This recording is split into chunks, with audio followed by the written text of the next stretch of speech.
शिवराज सरकार एक बार फिर से कर्ज लेने जा रही है। बजट से पहले 3000 करोड़ का कर्ज लेने की तैयारी है। सरकार यह कर्ज खुले बाजार से लेगी। इसके लिए वित्त विभाग ने नोटिफिकेशन भी जारी कर दिया। 16 फरवरी को आरबीआई ऑक्शन करेगी और 17 फरवरी को बिड ओपन होगी। इसमें इस बात का पता चलेगा कि निवेशक कितने ब्याज पर एमपी सरकार को कर्ज देने के लिए तैयार हैं। जो भी कम दर पर कर्ज देगा, राज्य सरकार उससे 10 साल के लिए 3000 करोड़ रुपए का कर्ज लेगी। बताते चले आपको कि कोरोना काल में राज्य सरकार की आर्थिक स्थिति काफी खराब हुई है। सरकार इस वित्तीय वर्ष अब तक 33,630 करोड़ रुपए का कर्ज ले चुकी है। 22 फरवरी से प्रदेश का बजट सत्र शुरू होगा। 26 फरवरी को विधानसभा में बजट पेश किया जाएगा। और अब एक बार फिर से ये खबर कि सरकार कर्ज लेगी। अहम जानकारी आपको दे रहे हैं। 26 फरवरी को विधानसभा में क्योंकि बजट भी पेश होना और ऐसे में जिस तरीके से पूरा फैसला हुआ है, हालांकि अभी तक 33,630 करोड़ रुपए का कर्ज सरकार ले चुकी है।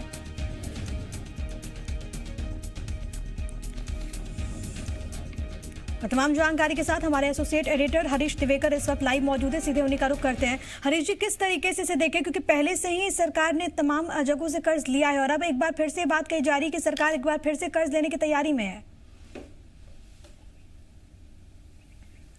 प्रिया, देखिए, सरकारें जो उनके छूट मिलती है, जो जीडीपी होती है, जीडीपी का 3.5% तक वो कर्ज ले सकती हैं। तो सरकारें ये प्रयास करती हैं कि पूरा जो छूट मिली है उसका उतना पैसे का कर्ज ले लिया जाए। हालांकि जब कोरोना काल के तहत स्थिति बिगड़ी सरकार की, तब केंद्र सरकार ने कुछ छूटें भी दी थी, अतिरिक्त कर्ज लेने की राहत दी थी। तो राज्य सरकार उसी का फायदा उठाते हुए अब बजट के ठीक 10 दिन पहले 16 फरवरी को 3000 करोड़ का कर्ज उठाने जा रही है और 26 फरवरी को बजट पेश होगा। तो ऐसे में जो कर्ज लिया जा रहा है सरकार द्वारा, 2.25 लाख करोड़ का कर्ज मध्य प्रदेश के ऊपर हो गया है और उसका ब्याज का भार कहीं ना कहीं प्रदेश के ऊपर आएगा। प्रदेश की योजनाओं पर असर पड़ेगा। लेकिन सरकारें कर्ज लेती है, विकास के नाम पे लेती हैं, ई ऑक्शन में जाती हैं आरबीआई के माध्यम से और जो भी ब्याज कम देता है निवेशक, उससे कर्ज उठाती हैं और ये सरकार उसी के तहत 3000 करोड़ का कर्ज लेने जा रही है। और ये पूरे साल की बात करें तो ये बड़ा अमाउंट है, 3000 करोड़। अभी तक 1000 करोड़ और 2000 करोड़ रुपए तक का कर्ज लिया गया है। प्रिया, और जाहिर तौर पर जो इस वक्त स्थिति भी हमने देखी, उसमें अभी कोई और विकल्प भी नहीं नजर आता है, क्योंकि पहले कोरोना की वजह से जो आर्थिक गतिविधियां थी सब एक तरीके से रुक गई और इसको अगर हम बात करें प्रदेश के परिप्रेक्ष्य में तो यहाँ पर काफी नुकसान भी पहुंचा है। बिल्कुल, रेवेन्यू का नुकसान पहुंचा है। जीएसटी कलेक्शन का जिस तरह केंद्र सरकार में कम हुआ, उसी तरह राज्य का भी कलेक्शन कम हुआ और खास तौर पर आबकारी महकमे से काफ़ी चोट लगी। जिस तरह से राज्य सरकार कोरोना काल में आबकारी के ठेकेदारों ने हड़तालें कर दी थी और दुकान खोलने से मना कर दिया था, तो सबसे ज़्यादा रेवेन्यू 12 से 13,000 करोड़ रुपये रेवेन्यू आता है, वो एक झटका लगा, कोर्ट में चले गए। इसके साथ साथ पेट्रोल डीजल से जो रेवेन्यू आता था वो झटका लगा, चूँकि कोरोना काल में वाहन बंद रहे। इसी तरह प्रॉपर्टी रजिस्ट्री पर लगा। कुल मिला के जो रेवेन्यू था 30 से 40% घटा था, लेकिन हाल ही के महीनों में रेवेन्यू बढ़ा है। तो ऐसे में कुल मिलाकर देखा जाए तो अब सरकार जो कैश फ्लो है उसको बनाए रखने के लिए कर्ज पे कर्ज ले रही है और 16 फरवरी को ई ऑक्शन में जाएगी सरकार और 17 फरवरी को रिजल्ट आएगा और 26 फरवरी को बजट आ रहा है, यानी 10 दिन पहले ये कर्ज उठाया जा रहा है। वो भी बहुत बड़ा अमाउंट है, 3000 करोड़ का। तो ऐसे में देखना होगा कि सरकार का कितना ब्याज इस बजट में शो करती है। ठीक है, आप हमारे साथ बने रहिएगा। इस बीच हमारे साथ कांग्रेस विधायक कुणाल चौधरी मौजूद है। कुणाल साहब, बहुत बहुत स्वागत है आपका। हेलो, नमस्कार जी। कुणाल साहब, एक बार फिर से सरकार कर्ज लेने वाली है, क्या कहेंगे, कैसे देखते हैं आप इसे? देखिए, मुझे लगता है कि जो अभी इनका यहाँ पे प्रोग्राम हो रहा है इसके अंदर और जिस तरीके से मध्य प्रदेश के अंदर, जबकि 1 साल से कोविड के नाम पे ना तो कोई काम प्रदेश के अंदर चल रहा है, ना जिलों के अंदर सारा फंड बचा हुआ, उसके बाद भी 33,000 करोड़ के आसपास का कर्ज दे चुके हैं। 3000 करोड़ की और तैयारी चल रही है। पहले भी ये सरकार में थे तब 2 लाख करोड़ का कर्ज छोड़ के गए थे। आज फिर जिस स्थिति से कर्ज लिए जा रहे हैं, मुझे लगता है मध्य प्रदेश की जनता के पैसे जो विधायक खरीदी, जो चुनाव के अंदर पैसे खर्च इन्होंने करे, जो यहाँ पे ये बड़े बड़े प्रोग्राम भारतीय जनता पार्टी के 5 स्टार स्टाइल के करते हैं, तो इनके लिए जो पूरा पैसा है ये निकालने की कोशिश भारतीय जनता पार्टी की है।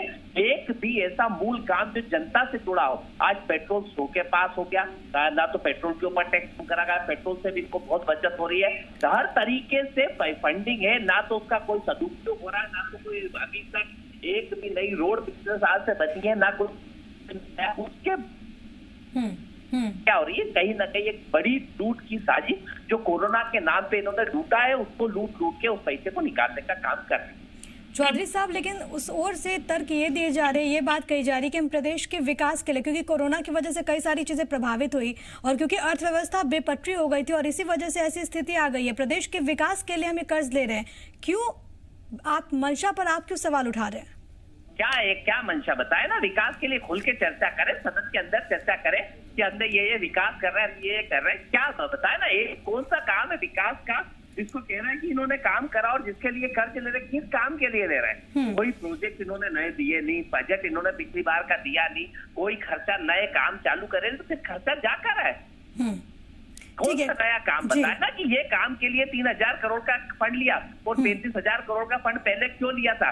क्या लूट सके तो लूट योजना, जो काम राजस्थान के अंदर कहीं ना कहीं जो काम कोविड के अंदर एक मरीज के ऊपर 2,000 रुपए लगते थे, उसके नाम के 6,500-5,000 रुपए निकालते थे। किस तरीके से, क्या ये लूट का धंधा भारतीय जनता पार्टी ने बना रखा है? जो सवाल का जवाब नहीं देते, ये व्हाइट पेपर इसके ऊपर जारी करना चाहिए, श्वेत पत्र, कि कहाँ कर्जा लिया, किस लिए लिया, क्या करा और इसका क्या करने जा रहे हैं। आप देखेंगे, अभी मैंने एक सवाल लगाया था, एक यहाँ पे सीसीटीवी कैमरे लगे, 60 लाख रुपए के कैमरे लगे, उसके रखरखाव पे कोरोना काल के अंदर 75 लाख का मेंटेनेंस हो गया। तो क्या इसलिए वहां पे गुटखा किंगों को फायदा देने के लिए? क्या इसलिए? क्या जनता के नाम से अभी आज लोकसभा के अंदर सदन में आया है कि प्रवासी मजदूरों के नाम पे बड़ी लूट हुई 6,000 करोड़ की? तो क्या इसलिए? क्या जनता की गाड़ी कमाई इसके लिए, इनकी लूट और उसके लिए?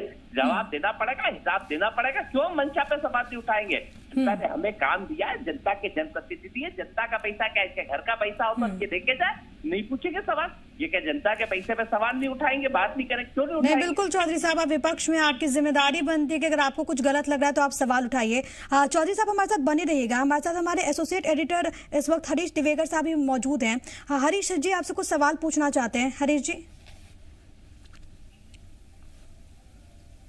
कुणाल जी, सरकारें विकास के नाम पे कर्जा लेती हैं और आप जब सरकार में थे तो 15 महीने में आपने भी कर्जा लिया और 25,000 करोड़ का लगभग कर्जा लिया।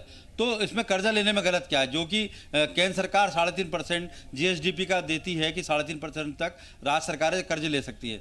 तो ऐसे में आपका आपत्ति क्या है कि सरकार ने आपने 25,000 करोड़ कर्जा लिया, अब भाजपा सरकार कर्ज ले रही है? देखिए, 25,000 करोड़ का कर्जा लिया था 15 महीने में। वो लिया था किसान को कर्जा माफ करने के लिए, वो लिया था मध्य प्रदेश में बड़ी बड़ी हाइड्रल प्रोजेक्ट्स लेके आने के लिए, वो लिया था नर्मदा का पानी के अधिकार के लिए, अलग अलग उसके लिए कामों के लिए लिया गया था। उसका हिसाब है कि 11,500 करोड़ का किसानों का कर्जा माफ हुआ है मध्य प्रदेश के अंदर। उसका हिसाब है कि बड़े बड़े हाइड्रल प्रोजेक्ट मध्य प्रदेश के अंदर आए। इसका क्या हिसाब है? इन्होंने पिछले साल भर में 12 महीने में 35,000 करोड़ का कर्ज, और हिसाब क्या दे रहे हैं मुझे ये समझ में नहीं आ रहा। कौन सा ऐसा मूलभूत काम है? चौधरी साहब ठीक है, हिसाब ले लेते हैं। रजनीश अग्रवाल भी हमारे साथ जुड़े हुए, प्रदेश मंत्री भारतीय जनता पार्टी के। अग्रवाल साहब, बहुत बहुत स्वागत है आपका।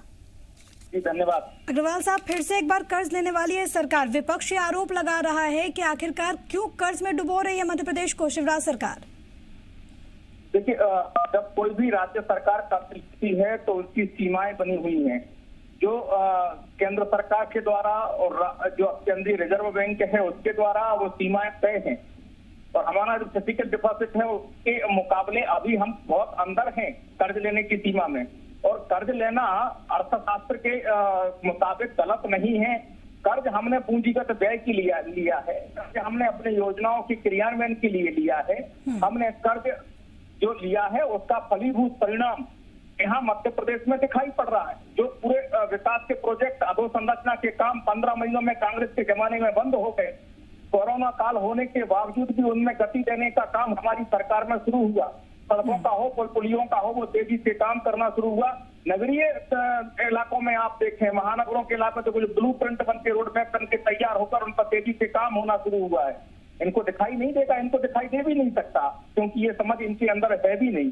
दूसरी बात ये है कि जो वेलफेयर की स्कीम्स हैं, चाहे वो किसानों की हो, चाहे वो गरीबों की हो, चाहे वो मैट्रिक ग्रांट प्रधानमंत्री आवास योजना में हो, अभी हम फिर 1.25 लाख मकान गृह प्रवेश गरीबों के लिए प्रधानमंत्री आवास योजना के तहत कराने वाले हैं। 2.25 लाख के बीच में हुए 2,33,000 तो उन्होंने रोक दिए थे। हम लगातार उस पर भी आगे बढ़ने का काम कर रहे हैं। मुझे लगता है कि ये समाज कांग्रेस के अंदर अगर विकसित होती तो कांग्रेस सरकार नहीं खोती। भारतीय जनता पार्टी विकास, सुशासन और जन कल्याण के प्रति लगातार आगे बढ़ रही है और इसी कारण अगर इसमें कोई जरूरत के लिए कर्ज लिया जा रहा तो बुरा नहीं है।